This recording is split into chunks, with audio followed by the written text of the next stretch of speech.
Hello बच्चों, कैसे हैं आप सभी। उम्मीद करता हूं बहुत अच्छे पढ़ाई को अच्छे से कंटिन्यू कर रहे हैं।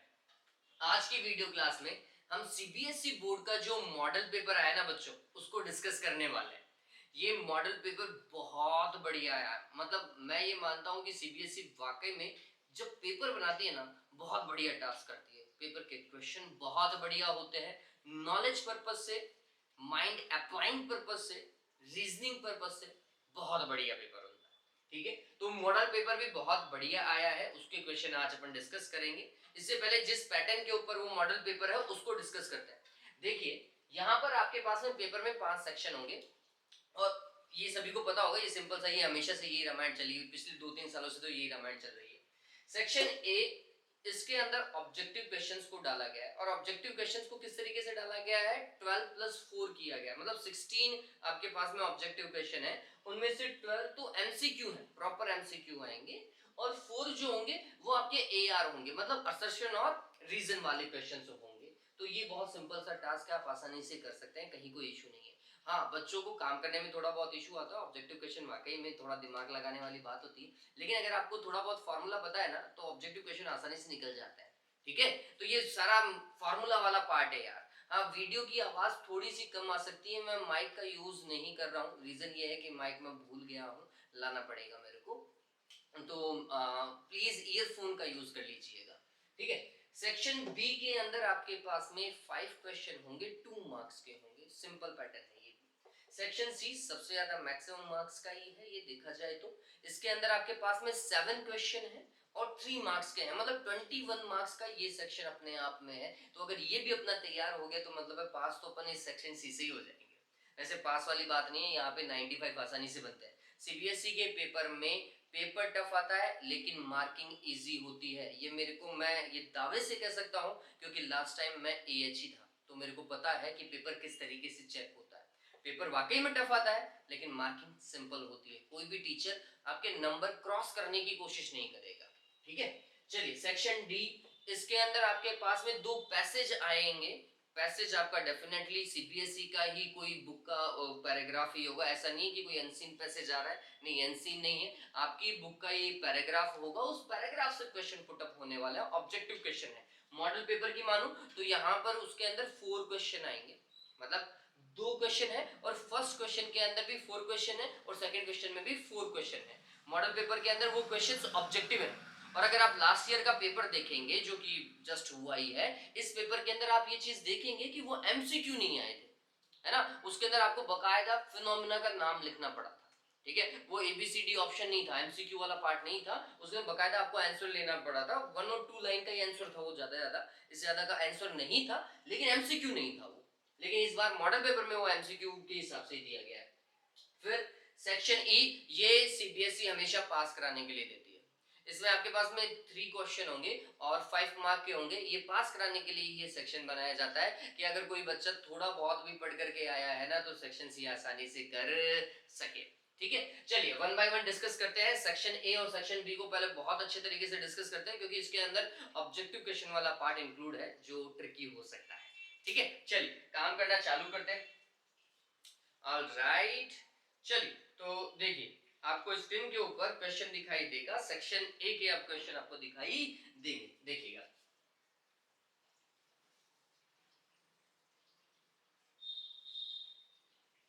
हाँ भाई, देखो, Which of the following is not the property of an equipotential surface? अब आपको पता होना चाहिए इक्विपोटेंशियल सरफेस क्या होता है। इक्विपोटेंशियल सरफेस एक ऐसा सरफेस है जिसके हर एक पॉइंट पे पोटेंशियल सेम होना चाहिए, वर्क डन जीरो होना चाहिए एक पॉइंट से दूसरे पॉइंट तक चार्ज को ले जाने में।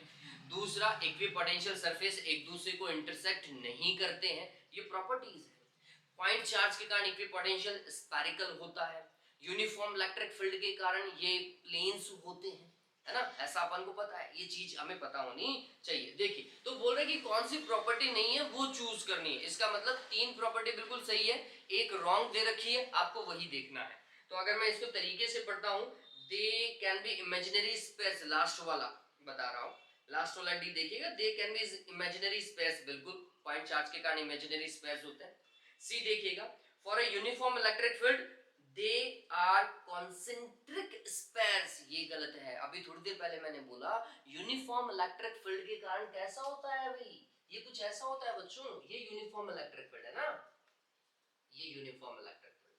और यूनिफॉर्म इलेक्ट्रिक फील्ड के लिए आपने बुक में ऐसा देखा होगा, प्लेन्स बनते हैं बच्चों, है ना। ये एक इक्विपोटेंशियल सरफेस है जिसका पोटेंशियल V1 होगा, ये एक इक्विपोटेंशियल सरफेस है जिसका पोटेंशियल V2 होगा, और ये इलेक्ट्रिक फील्ड का डायरेक्शन है higher potential to lower potential. मैं आपको क्वेश्चन के साथ में उससे रिलेटेड पार्ट और समझा रहा हूं, तो थोड़ा सा वीडियो लंबा हो सकता है, ठीक है। तो ये बात ध्यान रखना, इलेक्ट्रिक फील्ड का डायरेक्शन होता है higher potential to lower potential, ठीक है। तो अगर V1 और V2 में से देखा जाए कि कौन सा पोटेंशियल ज्यादा है कौन सा कम है, तो ये बात ध्यान में रखना, V1 is more than V2, और V1 and V2 both are equipotential surfaces, ठीक है। ये थोड़ा सा ध्यान रखेंगे। हो गया, ये डन हुआ, क्वेश्चन सिंपल था, डन हुआ ना। तो ये जो सी ऑप्शन है वो गलत है भाई, जो ये दिमाग में रहेगा ना, सी ऑप्शन गलत है, कॉन्सेंट्रिक स्पेस नहीं होता, और प्लेन्स होते हैं, पैरेलल प्लेन्स होते हैं। नेक्स्ट देखिए सी, सॉरी सी इसका ऑप्शन है जो आपको टिक लगाना है। फिर देखिए सेकंड नंबर का, an electric dipole placed in an electric field of intensity. अब देखो एक इलेक्ट्रिक डाइपोल दिया हुआ है और उस इलेक्ट्रिक फील्ड, जिस इलेक्ट्रिक फील्ड में वो रखा हुआ है उसका इंटेंसिटी दे रखा है 2 × 10⁵ न्यूटन पर कूलम, यही दिया हुआ है। नेक्स्ट देखिए उसमें क्या दिया हुआ है, it is placed at an angle of 30 degree. कितने एंगल के ऊपर प्लेस हुआ है, 30 डिग्री के एंगल के ऊपर उसे प्लेस किया है, ठीक है। And it experience a torque that is 4 newton metre, इतना उसके ऊपर टॉर्क लग रहा है। The charge of the dipole of dipole length 2 centimetre, dipole length 2a होती है बच्चों, that is 2 centimetre, that is 2 × 10⁻⁻2 metre, ठीक है। अब बोल रहे हैं charge of the dipole, charge of the dipole क्यों होगा, टॉर्क से फॉर्मेट बनाओ, torque is equals to P E sine theta, बताओ यही होता है क्या, अरे यही होता है। चलिए P Q into 2a into E into sine theta, that is torque. चलिए तो यहां से हमें चार्ज निकालना है, so charge will be torque divided by 2a e sin theta, put the values, torque का वैल्यू कितना है 4, 2a का वैल्यू 2 × 10⁻⁻2 है ना। फिर e का वैल्यू है आपके पास में 2 × 10⁵ sin थीटा, sin 30 का वैल्यू होता है 1/2, ठीक है। तो यहाँ पे मैं 1/2 करूंगा तो 2 कहाँ जाएगा, ऊपर जाना चाहिए, ठीक है। 4 से ये तो कैंसिल हो जाएगा, फिर पावर को जस्टिफाई कीजिए, 10⁻³ है, 10⁻³ ऊपर जाएगा तो 10⁻³ हो जाएगा, it will be 2 × 10⁻³ coulomb, that can be written as 2 मिलीकूलम, ठीक है। ऐसा लिख सकते हैं नहीं लिख सकते, लिख सकते हैं ना बच्चों। तो आंसर क्या है 2 मिलीकूलम इज द राइट आंसर, पता चला, सिंपल क्वेश्चन है ना। चलिए फिर इसके बाद में देखते हैं, नेक्स्ट क्वेश्चन पे देखते हैं। थर्ड क्वेश्चन देखिए, थर्ड क्वेश्चन एक अच्छा सवाल है, ये सारे सवाल ऑब्जेक्टिव सवाल बहुत बढ़िया है। चलिए, a metallic plate exposed to white light emits electron, एक मेटालिक प्लेट है, इसको कुछ ऐसा मानिए, ये मेटल प्लेट है, इसके ऊपर व्हाइट लाइट आ रही है, और व्हाइट लाइट जैसे ही आती है इससे इलेक्ट्रॉन क्या होता है, इमिट आउट होता है, कुल मिलाकर के फोटो इलेक्ट्रिक इफेक्ट है। ये पीई का क्वेश्चन है। For which of the following colours of light the stopping potential will be maximum, कौन से कलर के लिए स्टॉपिंग पोटेंशियल मैक्सिमम होगा, ये पूछ रहा है। तो देखिए स्टॉपिंग पोटेंशियल का कॉन्सेप्ट थोड़ा सा बनाते हैं, पहले तो व्हाइट लाइट को समझिए। व्हाइट लाइट में 7 कलर्स होते हैं, आप सभी को पता है, विबग्योर मैं लिख सकता हूं VIBGYOR, विबग्योर, ये तो क्लियर है, व्हाइट लाइट के अंदर विबग्योर ही होता है। फिर इस वायलेट के लिए अगर मैं समझता हूं तो इसका वेवलेंथ मिनिमम होता है और रेड का वेवलेंथ मैक्सिमम होता है, ये थोड़ा समझना। अगर इसका वेवलेंथ मिनिमम है इसका मतलब है इसकी फ्रीक्वेंसी मैक्सिमम है और इसकी फ्रीक्वेंसी मिनिमम है, ठीक है, यही तो बात है। चलिए अब आइंस्टीन्स फोटोइलेक्ट्रिक इफेक्ट यूज करते हैं, मतलब उसका इक्वेशन यूज करते हैं, that was h nu is equals to h nu naught, that is work function, plus e V not half M V square की जगह मैंने ईवी नॉट लिखा है, ये भी तो फॉर्मेट था ना। अरे बच्चों ये कुछ ऐसा है, आपने हाफ एम वी स्क्वायर पढ़ा होगा, अरे हाफ एम वी स्क्वायर ही पढ़ा है। हाँ, उस half M V square maximum की जगह हम ईवी नॉट भी लिख सकते हैं, तो ये फॉर्मूला कुछ ऐसा है बच्चों, एच न्यू नॉट की जगह वर्क फंक्शन और हाफ एम वी स्क्वायर की जगह e V not and that is equals to H nu. अब गौर कीजिए, वर्क फंक्शन जो है ना, इट्स अ कांस्टेंट क्वांटिटी, ये एक कांस्टेंट वैल्यू है बच्चों, ठीक है। मेटल के ऊपर डिपेंड करती है, मेटल जो आप यूज कर रहे हैं इसकी सरफेस के ऊपर डिपेंड करती है, इसकी प्रॉपर्टी है, ठीक है। लेकिन इसका कोई लेना देना इंसिडेंट लाइट से नहीं है। इंसिडेंट लाइट और वर्क फंक्शन के मिड में देयर इज नो रिलेशन। इसका मतलब ये है इंसिडेंट लाइट की फ्रीक्वेंसी डिपेंड कर रही है, सॉरी, और इंसिडेंट लाइट की फ्रीक्वेंसी और स्टॉपिंग पोटेंशियल एक दूसरे से इंटररिलेटेड है। जैसे जैसे इंसिडेंट लाइट की फ्रीक्वेंसी इंक्रीज होती जाएगी, स्टॉपिंग पोटेंशियल भी इंक्रीज होता जाएगा। मैं ये कह सकता हूं कि जिस लाइट के लिए फ्रीक्वेंसी ज्यादा होगी, मैक्सिमम होगी, उसके लिए स्टॉपिंग पोटेंशियल भी मैक्सिमम होगा, और जिसके लिए फ्रीक्वेंसी मिनिमम होगी उसके लिए स्टॉपिंग पोटेंशियल भी मिनिमम होगा, ठीक है। अब हमारे पास में क्वेश्चन ये है कि कौन सी लाइट के लिए स्टॉपिंग पोटेंशियल मैक्सिमम होगा, जिसकी फ्रीक्वेंसी ज्यादा होगी, ठीक है। फ्रीक्वेंसी किसकी ज्यादा है, वायलेट की ज्यादा है या रेड की ज्यादा है? आंसर है वायलेट का फ्रीक्वेंसी मैक्सिमम है, इसका मतलब है वायलेट का स्टॉपिंग पोटेंशियल भी मैक्सिमम होगा। क्लियर हुआ, टॉपिक डन है। चलिए, तो आंसर क्या आएगा आपके पास में, पता चल रहा है क्या? Answer is violet, D option is correct, ठीक है, ये डन हुआ। नेक्स्ट क्वेश्चन को अच्छे से पढ़िए बच्चों, नेक्स्ट क्वेश्चन फोर्थ वन को अच्छे से पढ़िए, इतनी देर में मैं रब कर देता हूं।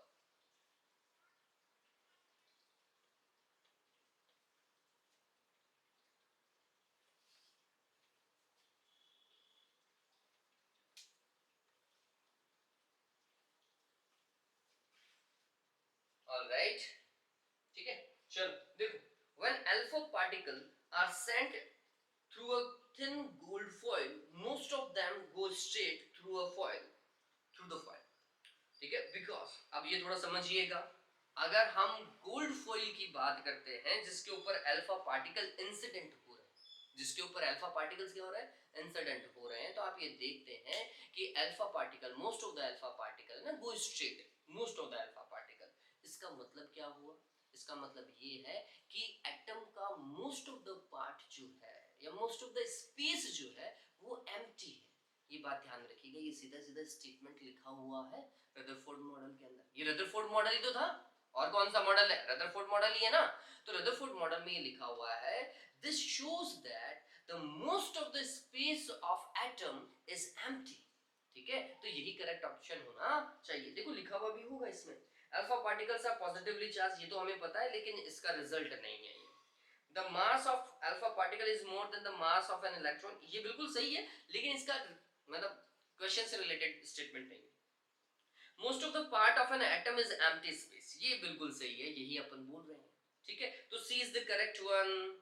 नेक्स्ट देखिए फिफ्थ क्वेश्चन, फिफ्थ क्वेश्चन में क्या बोल रहा है, an electron is moving along positive x-axis in magnetic field which is parallel to positive y-axis. In what direction will the magnetic force be acting on the electron? Okay, magnetic force की बात कर रहा है, magnetic force का direction क्या होगा, थोड़ा समझिए। एक तो आप स्लैप रूल जो मैं यूज करता हूँ मैग्नेटिक फोर्स का डायरेक्शन देखने के लिए, right hand slap rule use कर सकते हो, otherwise Fleming's left hand rule भी आप यूज कर सकते हो। इसके अलावा जब इस तरीके का स्टेटमेंट दिया हुआ हो तो फोर्स का डायरेक्शन मैं आपको कहूंगा कि यहीं से निकालिए। फोर्स का फार्मूला समझिए, force is equals to Q V cross B होता है। इसका मतलब फोर्स का डायरेक्शन वी क्रॉस बी से आना चाहिए, ठीक है। ये बात तो ये कहां से आना चाहिए, वी क्रॉस बी से आना चाहिए। अगर मैं इस क्वेश्चन को अच्छे से पढ़ पा रहा हूं तो इस क्वेश्चन में लिखा हुआ है an electron is moving along positive x axis, positive x axis, इसका मतलब अगर मैं वेलोसिटी देखता हूं तो वेलोसिटी का मैग्नीट्यूड तो v होगा, लेकिन डायरेक्शन जो है पॉजिटिव एक्स एक्सिस है, आई कैप। लिख सकता हूं नहीं लिख सकता हूं, चलिए। And magnetic field which is parallel to positive y axis, magnetic field b vector, magnitude तो उसका b हो सकता है लेकिन डायरेक्शन z कैप, ठीक है, j कैप इसका डायरेक्शन है।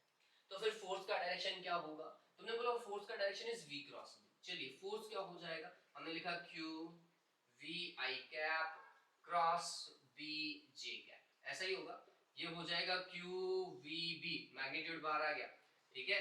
डायरेक्शन होगा आई क्रॉस जे कैप, डायरेक्शन क्या होगा, आई क्रॉस जे कैप होगा। अब आई क्रॉस जे आप सभी को पता होना चाहिए, I J K, I cap cross J cap is equals to K cap. पता चल रहा है, नहीं पता चल रहा, पता चल रहा है। इसका मतलब फोर्स का डायरेक्शन क्या होगा, क्यू वी बी और के कैप।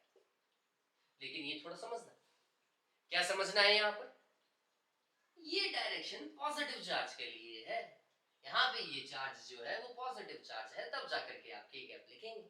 क्या इलेक्ट्रॉन पॉजिटिव चार्ज है, no, electron is negative charge, ठीक है। इसका मतलब ये है जिस डायरेक्शन में पॉजिटिव चार्ज जाएगा उसके अपोजिट डायरेक्शन में इलेक्ट्रॉन जाएगा, ठीक है। तो मैं कह सकता हूं कि पॉजिटिव चार्ज के लिए डायरेक्शन बिल्कुल सही है, लेकिन electron since it is negative charge, तो इलेक्ट्रॉन के लिए जब आप वैल्यू पुट करते हैं ना, तो फिर ये क्या आता, माइनस का। वैसे चार्ज रखते तो माइनस का रखते, माइनस का रखते तो वो माइनस यहां इंडिकेट करता। तो इलेक्ट्रॉन विल मूव और electron will experience the force into negative z direction, ये along the negative z direction. बात समझ में आई। इलेक्ट्रॉन के लिए अगर ये क्वेश्चन प्रोटॉन के लिए होता, you will say that it will move in positive z direction, it will move along positive z direction, ठीक है। अब इलेक्ट्रॉन के लिए है तो माइनस का z डायरेक्शन आना चाहिए, along the minus z axis, B option correct, ठीक है। चलिए, तो fifth one is complete. Next one देखिए, sixth one, the relative permeability of a substance X is slightly less than unity, all right, relative permeability mu r या relative permittivity, ठीक है, it is slightly lesser than 1 for x, for material x, ठीक है। किसी भी material का अगर mu r less than 1 होता है बच्चों, तो ये बात ध्यान में रखिएगा, that material is diamagnetic, वो मटेरियल क्या होगा, डायमैग्नेटिक होगा, इस बात को ध्यान में रखिएगा।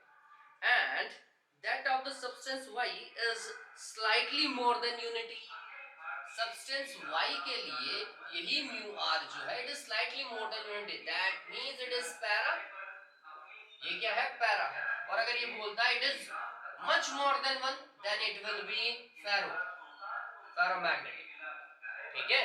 तो ये बात ध्यान रखिएगा, वो स्लाइटली मोर देन 1 ही बोल रहा है, स्लाइटली मोर देन यूनिटी बोल रहा है, तो फिर वो पैरा ही होगा। तो x is dia and y is para, ठीक है। सुन लीजिए थोड़ा सा, सुल्तानपुर का मुशायरा, अरे आया था नहीं आया, ऑप्शन समझ में आया ना बच्चों। ऑप्शन कौन सा होगा उस वाले के अंदर, x is diamagnetic and y is paramagnetic, D option correct होगा, ठीक है। नेक्स्ट देखिए, an ammeter of resistance 0.81 ohm reads up to the 1 ampere, मतलब एक अमीटर आपके पास में पहले से है, वो 1 एम्पियर तक की रीडिंग, मैक्सिमम 1 एम्पियर वो मेजर कर पाता है, और उसका रेजिस्टेंस कितना है, 0.81 एम्पियर है। इसका मतलब उसका फुल डिफ्लेक्शन 1 एम्पियर के लिए, ठीक है। अभी जो मीटर है आपके पास में, द गैल्वेनोमीटर, सॉरी मैं अपने आप से गैल्वेनोमीटर जोड़ रहा हूं, the value of the required shunt to increase the range up to 10 amperes. अब आपको क्या करना है, उसी अमीटर को 10 एम्पियर तक कैलकुलेट करवाना है, मतलब वही जो 1 एम्पियर कैलकुलेट कर रहा था ना, अब वो 10 एम्पियर भी कैलकुलेट कर पाए, 10 एम्पियर तक मेजर कर पाए, उसके लिए आपको काम करना है। कैसे काम करेंगे, तो सीधी सी बात है, ये चीज हमें पता होनी चाहिए कि भैया अगर आपके पास में इस समय अमीटर भी है और उसकी रेंज बढ़ानी है, तो आपको उसके पैरेलल में शंट लगाना पड़ेगा। शंट क्या होता है, एक लोअर रेजिस्टेंस होता है जो इसका रेंज इंक्रीज कर सकता है आसानी से, ये भी एक कॉन्सेप्ट है। अदरवाइज आपने गैल्वेनोमीटर के साथ में पढ़ा होगा कि गैल्वेनोमीटर लगा हुआ है, गैल्वेनोमीटर के पैरेलल में शंट लगा करके उसे अमीटर में बनाता है, लेकिन यहाँ पे तो पहले से अमीटर है यार, है ना, यहाँ पे तो पहले से अमीटर है, तो फिर क्या करना है, तो इस अमीटर की रेंज बढ़ानी है, क्वेश्चन में ऐसा है, रेंज बढ़ाने के लिए शंट लगाओगे, ठीक है। अमीटर की रेंज बढ़ाने के लिए शंट लगाते हैं, वोल्टमीटर की रेंज बढ़ाने के लिए सीरीज में हायर रेजिस्टेंस ऐड कर सकते हो आप, है ना, ये भी ध्यान में रख सकते हो। चलिए काम करें, तो आप समझिए इसका रेजिस्टेंस 0.81 ओम है। मैं रोड के पास में है ये घर, इसलिए आपको साउंड अदर आ सकता है, ठीक है। और ये 1 एम्पियर के लिए फुल डिफ्लेक्शन दे देता है। जो करंट ये मेजर करना चाहिए दैट शुड बी 10 एम्पियर। इसका मतलब अगर 1 एम्पियर के लिए फुल डिफ्लेक्शन यहां आ रहा है तो रिमेनिंग करंट 9 एम्पियर की यहां जानी चाहिए, किसमें, शंट में जानी चाहिए, ठीक है। शंट के अंदर वो करंट जानी चाहिए और आपको इसी शंट के वैल्यू कैलकुलेट करनी है। पैरेलल कॉम्बिनेशन है, पैरेलल कॉम्बिनेशन के अंदर पोटेंशियल डिफरेंस सेम होना चाहिए। तो जितना पोटेंशियल डिफरेंस यहाँ है उतना ही पोटेंशियल डिफरेंस यहाँ भी होना चाहिए, इतना ही कॉन्सेप्ट लगा। Potential difference I into R, तो यहाँ का I इंटू आर करो, इसका I है 1 और R है 0.81, ठीक है। इज इक्वल्स टू इसका I और R देखो, इसका I तो है 9 और R S लिख लेते हैं, शंट का रेजिस्टेंस S लिखा जाता है, ठीक है। फिर S का वैल्यू क्या होगा, तो सीधी सी बात है 0.81 में 9 का डिवाइड दीजिए, that will be 0.09 ohm shunt का रेजिस्टेंस। अगर मैं इतना शंट पैरेलल में लगा देता हूं तो वो 10 एम्पियर तक इजीली मेजर कर सकता है, ठीक है। सिंपल क्वेश्चन है बच्चों, बहुत सिंपल क्वेश्चन है। चलिए, तो 0.09 ओम आएगा, B option is the correct one. Okay, next देखिए 8th one. An electron with angular momentum L moving around the nucleus has a magnetic moment given by। अब देखो गौर करोगे ना तो ये वाले क्वेश्चन आपको मिलेंगे नहीं। आप देखेंगे कि सिलेबस से बहुत सारा पार्ट हटा दिया गया है जिसके कारण बच्चे कंफ्यूज बहुत ज्यादा हो जाते हैं। तो मैं आपको ये बोलूंगा कि कोई पॉइंट दे रखा है ना, उसके अगल बगल में थोड़ा सा बेसिक आइडिया हमेशा लेके चलिए, ठीक है। एंगुलर मोमेंटम ऑफ इलेक्ट्रॉन, भैया इलेक्ट्रॉन जो है वो गोल गोल घूमता है ना। इलेक्ट्रॉन जो है वो गोल गोल घूमता है न्यूक्लियस के अराउंड, ये इलेक्ट्रॉन होगा ऐसा गोल गोल घूमता है, तो ये लूप बना रहा है।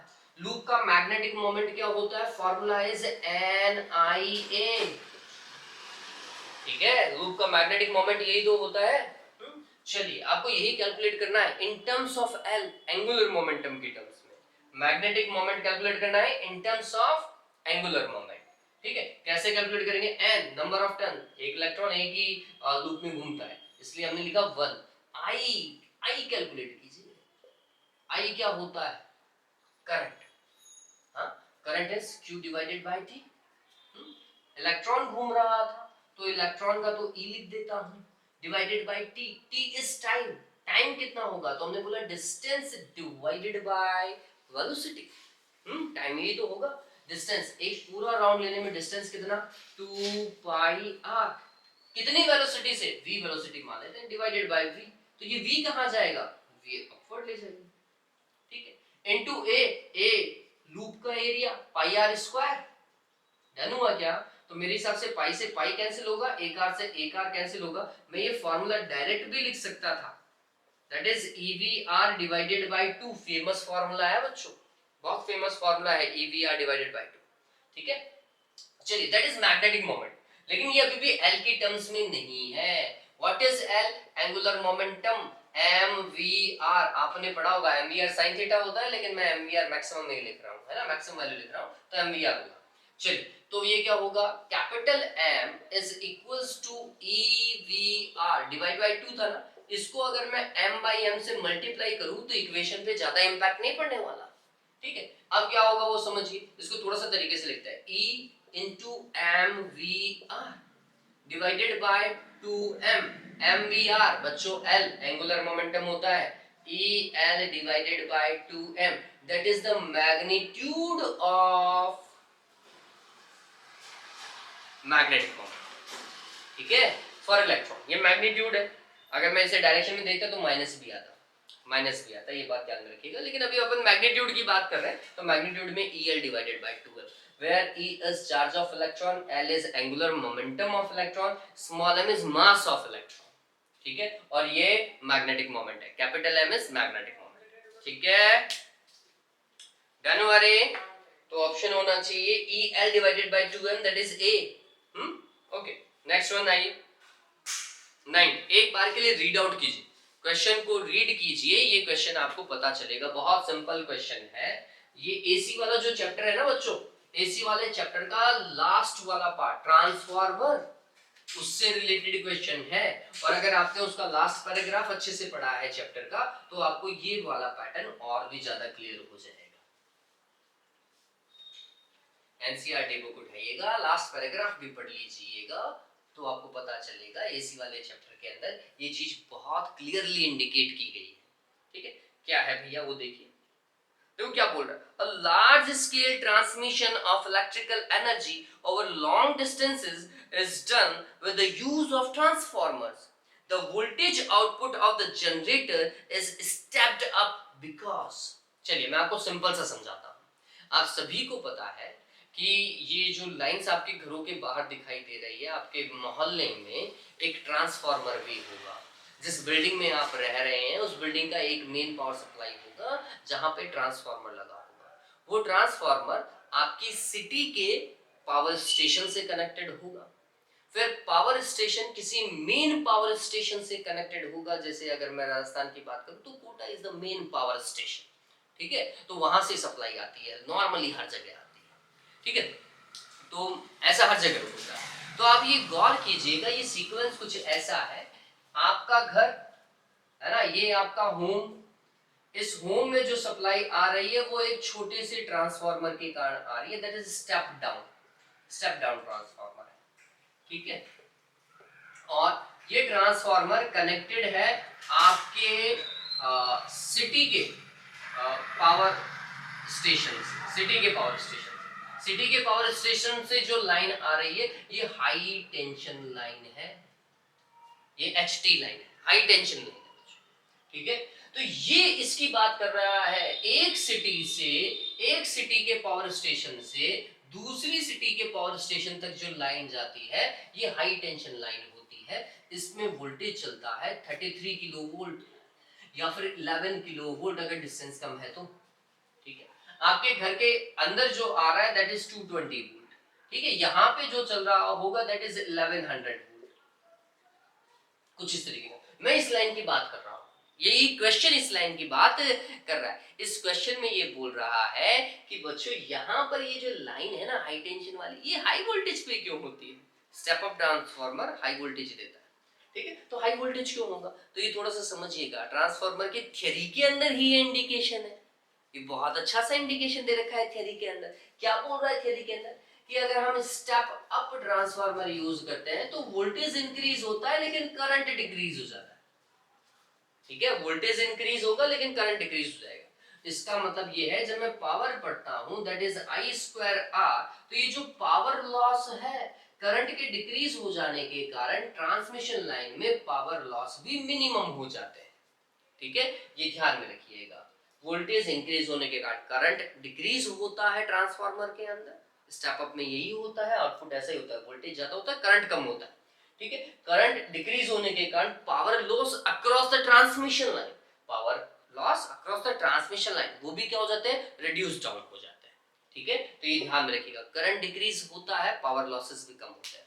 तो रिडक्शन ऑफ करंट ये बिल्कुल सही है, power loss is cut down ये भी बिल्कुल सही है। ठीक है, power loss is cut down ये भी बिल्कुल सही है। सो ए और C are the correct, D option correct होगा, है ना, जिसमें लिखा हुआ है A and C both are correct. ठीक है, चलिए अब next 10th one, the diagram below shows the electric field and magnetic field component of an electromagnetic wave at a certain time and location। अब देखो आपको एक डायग्राम दिखाई देगा, है ना, उस डायग्राम के अंदर क्या है भैया, इलेक्ट्रिक फील्ड का डायरेक्शन दे रखा है, मैग्नेटिक फील्ड का डायरेक्शन दे रखा है। आपको दिखाई नहीं देगा, मैं बना ही रहा हूं उसे, मैं बना रहा हूं। ठीक है, ये कुछ ऐसा है, इलेक्ट्रिक फील्ड इस तरफ है और मैग्नेटिक फील्ड इस तरफ। ठीक है, इलेक्ट्रोमैग्नेटिक वेव में दोनों कंपोनेंट होते हैं। अब बोल रहा है कि भैया अगर इलेक्ट्रिक फील्ड इस डायरेक्शन में है, मैग्नेटिक फील्ड इस डायरेक्शन में है, तो फिर बुलेट की आवाज बुलेट की है ना, चलो, तो फिर direction of propagation of wave क्या होगा, इलेक्ट्रोमैग्नेटिक वेव कौन से डायरेक्शन में जा रही होगी वो कैलकुलेट करना है। बहुत सिंपल है बच्चों, ये वैसे फॉर्मूला दिया हुआ नहीं है लेकिन एक पॉइंटिंग वेक्टर होता है जिसे हम एस वेक्टर बोलते हैं, that is 1/μ0 E vector cross B vector, E vector cross B vector. ये E cross B that is the direction of EM wave, direction of EM wave. क्या होता है बच्चों, E क्रॉस B से दिया जाता है। तो इन दोनों का क्रॉस प्रोडक्ट करें। हाँ, क्रॉस प्रोडक्ट का डायरेक्शन निकालने का एक और तरीका है। एक तो मैंने आपको बताया फॉर्मूला से आप आसानी से निकाल सकते हो, अदरवाइज आप क्या करें, राइट हैंड लीजिए, राइट हैंड की फिंगर्स को फर्स्ट वेक्टर से सेकंड वेक्टर की ओर मूव कीजिए, तो आपका थंब का डायरेक्शन रिजल्टेंट का डायरेक्शन होगा। तो E cross B that is the direction of वे। तो मैंने बोला राइट हैंड की फिंगर्स इलेक्ट्रिक फील्ड से मूव करिए मैग्नेटिक फील्ड की ओर, तो फिर थंब आपकी तरफ यूं आ रहा है, ठीक है, आउट टू द प्लेन, है ना, आउट टू द प्लेन जाएगा। तो ये बात ध्यान में रखिएगा, electric sorry direction of propagation ऐसा होने वाला है, इस तरफ जाने वाला है, ठीक है। चलिए, तो आंसर जो होगा बच्चों इसके अंदर वो आपको दिखाई देगा। देखो आंसर के अंदर देखिए, perpendicular to E and B, ये बिल्कुल सही है, and out of the plane of the paper, ये बिल्कुल सही है, out of the plane of the paper, ठीक है, ये आउट ऑफ द प्लेन ही है। चलो नेक्स्ट 11th वन, क्वेश्चन को अच्छे से देखिए, क्वेश्चन बहुत अच्छा है। 11th वन, जल्दी से क्वेश्चन को रीड आउट कीजिए, क्वेश्चन समझिए, क्या चीज बोल रहा है उसे समझिए।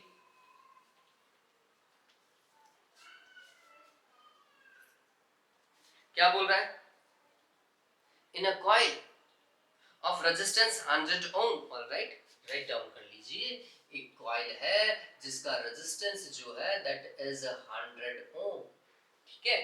फिर इसके बाद में बोल रहा है is induced 100 ohm, a current is induced by changing the magnetic flux through it, ये बात सभी को पता होनी चाहिए। induced current जो है, electromagnetic induction जो है वो तभी possible है जब magnetic flux change हो, alright। The variation of current with time is shown as figure, जैसा आपको फिगर में दिखाई दे रहा होगा, the magnitude of change in flux through the coil, change in flux आपको कैलकुलेट करना है, d phi कैलकुलेट करना है। d phi थोड़ा सा समझते हैं, d phi कहां से आएगा। तो जब मैं इलेक्ट्रोमैग्नेटिक इंडक्शन पढ़ता हूं ना बच्चों, तो इलेक्ट्रोमैग्नेटिक इंडक्शन में इंड्यूस्ड ईएमएफ का फार्मूला मैग्नीट्यूड में d phi divided by dt, अगर नंबर ऑफ टर्न्स 1 है तो मैग्नीट्यूड में जा रहा हूं, माइनस नहीं लगा रहा हूं, ठीक है। और अगर ये है तो करंट, इंड्यूस करंट होता है E divided by R, E by R करूंगा तो d phi divided by dt, तो ऐसा कैसा, और एक R और आ जाएगा। मेरे को सिर्फ कैलकुलेट करना है चेंज इन मैग्नेटिक फ्लक्स, तो change in magnetic flux d phi क्या हो जाएगा, d phi will be I R dt, जिसे मैं लिख सकता हूं I dt multiplied with R। ऐसा क्यों किया, थोड़ा देखना, आपको जो ग्राफ दिया हुआ था वो ये करंट वर्सेस टाइम और कुछ इस तरीके का, इस तरफ वैल्यू लिखी हुई है 10 एम्पियर और इस तरफ 0.5 सेकंड, ठीक है। अब थोड़ा समझिए, आई डी टी मल्टीप्लाई में है क्या, जब भी मल्टीप्लाई में है, ये वैसे मैं लाइन वाले बच्चों को भी हर बार बता देता हूं, जब भी कोई चीज मल्टीप्लाई के अंदर आपको दिखाई दे और उसका ग्राफ दिखाई दे, ठीक है, तो एक बात ध्यान में रखिएगा, उस ग्राफ का एरिया ही उसका मल्टीप्लिकेशन रिप्रेजेंट करेगा, ठीक है, उस ग्राफ का एरिया ही उसका मल्टीप्लिकेशन रिप्रेजेंट करेगा, ये बात हमेशा ध्यान में रखिएगा, ठीक है। जैसे आपने एक पढ़ा होगा, ये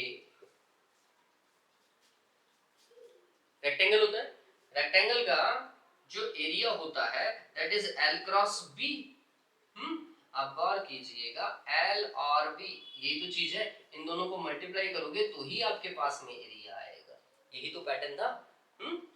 चलिए, तो मैं आपको यही बता रहा हूं, इसे ज्यादा कुछ नहीं बता रहा हूं, ठीक है। तो इसका अगर मैं एरिया कैलकुलेट कर दूं तो मेरे पास में आई डी टी आ जाएगा, तो आई डी टी क्या हो जाएगा, area of this curve, area of this curve मतलब राइट एंगल ट्राइंगल है, half height that is 10 into base that is 0.5, ये 5 हो जाएगा क्या, ये 0.25 आएगा आई डी टी का वैल्यू, और आई डी टी को मैं यहां यूज कर सकता हूं, आई डी टी का वैल्यू 0.25 मल्टीप्लाइड आर, आर का वैल्यू कितना है रे, 100 है ना, तो फिर डी फाई का वैल्यू कितना होगा, डी फाई का वैल्यू आएगा 25, कहीं गलती है क्या, ओह यस गलती है, ये देखिए ये थोड़ा सा गलती है, ये 2.5 होगा, मिस्टेक मिस्टेक, तो ये 2.5 को 100 से मल्टीप्लाई करोगे 250 आएगा वेबर, फ्लक्स आएगा वेबर, ठीक है। तो कुछ ऐसा होना चाहिए, तो 250 वेबर, डी ऑप्शन आपको दिखाई देगा। ठीक है, ये पता चला, डी ऑप्शन डन हो। हाँ, तो ये थोड़ा ध्यान में रखिएगा कि ये कैसे हो रहा है ना, बहुत चीजें इंपॉर्टेंट है। नेक्स्ट वन देखिए, the energy of an electron in sorry in nth orbit of hydrogen atom is En is equals to, अब एनर्जी आप सभी को पता होती है, एनर्जी का फॉर्मेट क्या होता है बच्चों, energy is equals to -13.6 divided by n square electron volt, यही एनर्जी होती है। ठीक है, the negative sign of the energy indicates, ये नेगेटिव साइन यहाँ पे एनर्जी के साथ में क्या आता है, दो चीजें इंडिकेट करता है। पहला, जब भी एनर्जी नेगेटिव होती है तो ये बात ध्यान रखना, वो सिस्टम अट्रैक्टिव है, उस सिस्टम का नेचर क्या है, अट्रैक्टिव नेचर है, पहला ये बात ध्यान रखिएगा। दूसरा क्या ध्यान में रखेंगे, जो आपकी बुक में बहुत सटीक लाइन लिखी हुई है वो ये है कि जब भी एनर्जी नेगेटिव होगी, ये बता रहा है here electrons are bound to nucleus, electron जो है वो बंधे हुए हैं न्यूक्लियस से, वो जल्दी से अपने आप न्यूक्लियस से छोड़ करके नहीं जा सकते, सॉरी न्यूक्लियस के अट्रैक्शन फोर्स को पार नहीं कर सकते, कोई एक्सटर्नल एनर्जी देनी ही पड़ेगी। ठीक है, तो electrons are bound to nucleus, ये बात ध्यान में रखना, ये नेगेटिव साइन यही इंडिकेट करता है। ठीक है, चलिए तो ऑप्शन क्या होगा, electron is bound to nucleus. ठीक है, चलो 12 एमसीक्यूज कंप्लीट हो चुके हैं। ठीक है, अब आते हैं असर्शन और रीजन। असर्शन और रीजन में ये पढ़िएगा कि वो किस तरीके से ऑब्जेक्टिव क्वेश्चन का आंसर चाहता है। हर एक बुक का या नीट वाले क्वेश्चंस का, आईआईटीज वाले क्वेश्चंस में असर्शन और रीजन आते हैं, तो उनमें भी पैटर्न अलग होता है। यहाँ पे सीबीएसई जो पैटर्न फॉलो कर रही है असर्शन और रीजन के अंदर, वो पैटर्न थोड़ा सा कुछ ऐसा है। वो क्या बोल रहे हैं, वो कुछ इस तरीके का बोल रहे हैं, अगर आपके पास में आपका असर्शन और रीजन दोनों ही करेक्ट है, ठीक है, और रीजन जो है वो करेक्ट एक्सप्लेनेशन है ए का, बिल्कुल समझा रहा है ए को कि भैया ए इसीलिए हो रहा है क्योंकि ये स्टेटमेंट बता रहा है, तो फिर आपका ऑप्शन ए आएगा। ठीक है, फिर नेक्स्ट है असर्शन और रीजन दोनों ही करेक्ट है, लेकिन ये इसको एक्सप्लेन नहीं कर पा रहा है दोनों सही, बिल्कुल करेक्ट है। ठीक है, जैसे मैं लिख सकता हूं चार्ज का यूनिट कूलाम होता है और इलेक्ट्रिक फील्ड का यूनिट न्यूटन पर कूलाम होता है, दोनों ही करेक्ट स्टेटमेंट है, लेकिन क्या मेरा सेकंड स्टेटमेंट चार्ज की यूनिट को जस्टिफाई कर रहा है, नहीं, ऐसा कोई जस्टिफिकेशन नहीं है। ठीक, तो इस तरीके का ऑप्शन आएगा, तो फिर हम बोलेंगे बी आएगा, दोनों सही होंगे लेकिन रीजन असर्शन से रिलेटेड नहीं होगा। ठीक है, फिर असर्शन तो करेक्ट है लेकिन रीजन इनकरेक्ट है, ठीक है, उस केस में आप सी ऑप्शन लगाएंगे, और फिर आप बोलेंगे सॉरी असर्शन रॉन्ग है और रीजन भी रॉन्ग है, तो उस केस में आएगा डी ऑप्शन, उसमें आएगा डी। तो आप ये देखेंगे कि अगर असर्शन ही रॉन्ग हो जाता है तो फिर एक ही ऑप्शन है डी। ठीक है, औरों में तो असर्शन करेक्ट है तो एबीसी बनेगा, ठीक है, डी नहीं होगा, और डी कभी होगा जब असर्शन ही रॉन्ग हो गया, अगर असर्शन रॉन्ग हो गया ना तो ऑटोमेटिकली डी पे चले जाइएगा। ठीक है, चलिए तो ये डन हुआ। ओके, देखिए 13th क्वेश्चन देखिए जो आपको स्क्रीन के ऊपर अब दिखाई देगा। चलिए क्वेश्चन क्या है, for the radiation of a frequency greater than threshold frequency, मतलब इंसिडेंट लाइट की फ्रीक्वेंसी थ्रेशोल्ड फ्रीक्वेंसी से ज्यादा है, फोटो इलेक्ट्रिक एमिशन होगा। ठीक है, photo electric current is proportional to the intensity of radiation, ये बिल्कुल सही है बच्चों, इसमें कोई गलत बात नहीं है। जैसे जैसे आप इंटेंसिटी इंक्रीज करेंगे वैसे वैसे फोटो इलेक्ट्रॉन्स जो है वो ज्यादा निकलेंगे, फोटो इलेक्ट्रॉन ज्यादा निकलेंगे तो करंट भी ज्यादा बनेगी। ठीक है, ये बिल्कुल सही है, A is correct, assertion is correct. Reason समझिए, greater the number of energy quanta available, energy quanta are known as photons.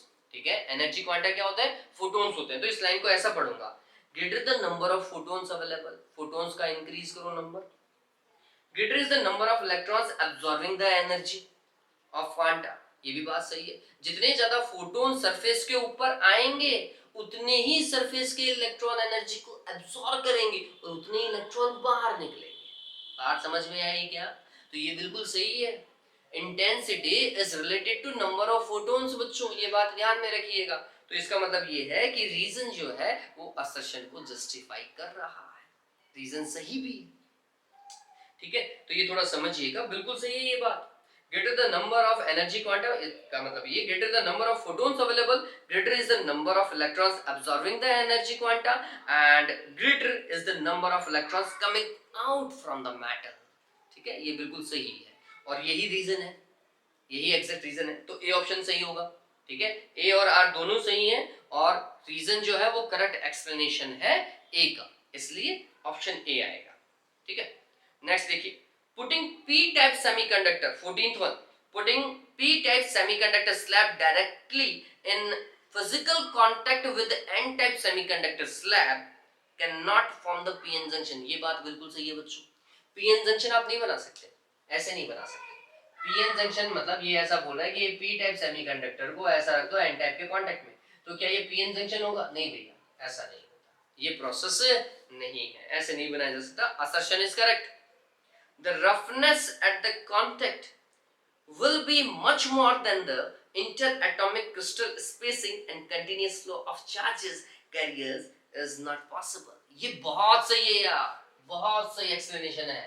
ठीक है, क्यों? क्योंकि जब आप ऐसा फिजिकली ने कांटेक्ट में जोड़ते हैं तो दो एटम्स के मिड का ये जो गैप है, जो किसी क्रिस्टल में 10 टू द पावर -10 मीटर के रेंज का होता है, इस केस में नहीं होगा.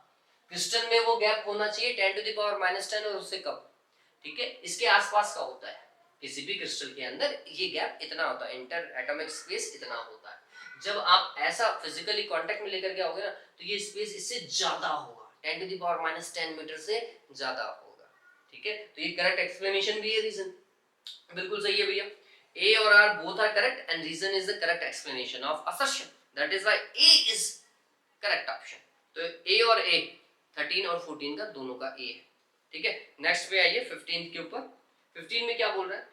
An electron has higher potential energy when it is at a location associated with a negative potential.